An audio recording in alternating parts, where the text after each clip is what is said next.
marching on the streets in the name of protest and then destroying, like, any shops or stores or destroying someone's livelihood or setting cars ablaze and things like that.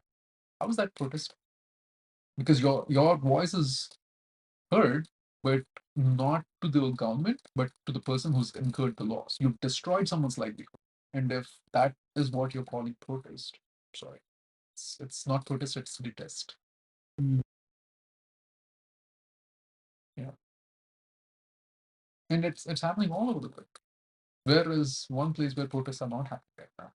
That's true. Yeah. And what is the timelines of Kali Yuga ending? So Kali Yuga is supposed to be there for 432,000 years. Okay. Okay. In It's our the time. shortest of yugas. In our time. Yes, it is Okay. the shortest of yugas, right? Um, and right now we are somewhere in like the 4,000 year. So there's so much more time. So much more time. Oh yeah, like more than 300, more than almost close to 400,000 years for Kali Yuga. Okay. Yeah, And then what is the Yuga after Kali Yuga? it'll go back to Sati. So It's a cycle again. Yeah. so then again it's going to be Satya Yuga. But when this cycle happens, is it still going to be the same demons like repetitive, or it's going to be like Could change. it could It change? could change. Yeah. Okay. And then it is said in the book, I believe, or maybe I've read in some other book, we all are a dream of Vishnu. If I'm correct? In one way, Yes, right? yeah. Okay. But the lineage that I belong to, right, is we all are Shiva himself. We just Shiva don't know himself. it. We are unaware of the fact. And when you become aware, you become Shiva or you become Bhairava. Is that where Aham Brahmasmi comes from? In one way, Aham Brahmasmi is from the Vedas, right? It's there's something called the Chatur Mahavakya or the four great sayings, right? And Aham Brahmasmi is the last one. Before that, there is something called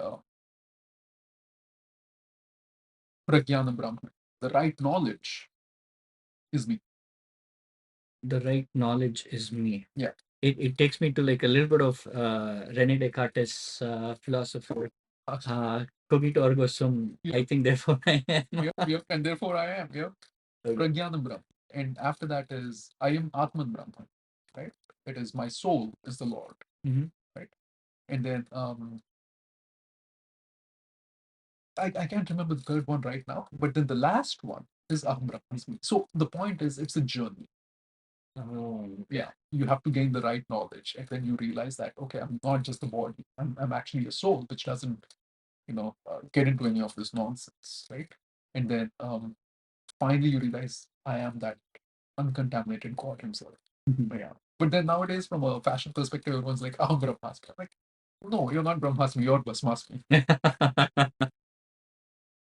In the book, you mentioned about Jyotirlinga. Yeah. And how it is like placed in the center of the world or the earth Of India. of India. Yes, it's the Ujjain Mahakaleshwar, right? And it's like the problem of most of the people is they just go to the temples and then they don't understand why a temple is built in that specific location or what was the historical significance or what's the cultural significance or spiritual significance, scientific significance, architectural. Like there's so many factors that would come into play. You can just get mesmerized when you go to the temples, especially the ancient temples. Right? Ujjain Mahakaleshwar is one such temple, right? It is at the perfect center meridian of India. Center. Yes. So it is from this point that all the panchangas are developed. They tell you exactly what time the sunrise happens, the sun sets, Wow. when the planets are going to align themselves and everything. All of those calculations are made from Ujjain Mahakaleshwar, right? And it makes perfect sense. It's Kaleshwar. It is time, and how do you decode like all the astronomical factors and everything?